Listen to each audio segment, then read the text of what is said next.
Here is the turbo we purchased off eBay. Got about 25 hours on it, running on a 4BT excavator and a Cummins. The impeller shaft spins free. Like, the bearing is not bad, but if you pull in or out on the impeller shaft, there, you can hear it grind in one spot when it goes around. It locked right there. It's locking right up. It just depends on if there's pressure against it or not.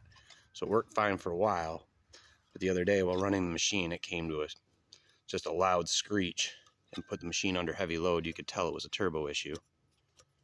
See, it'll spin free, but if you put right there, you see it bind. At a high rate of speed, if this moves in or out just a hair, it'll lock completely up.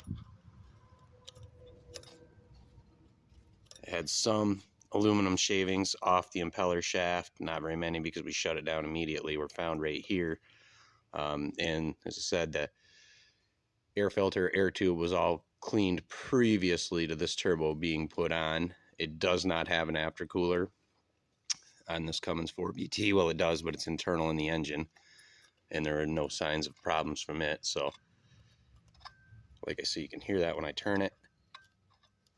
It's rubbing in just one spot, almost at like the 11 o'clock. It comes around to that and it catches, and if you put pressure against it and try to turn it, it will stop completely. Like right there, it's bound.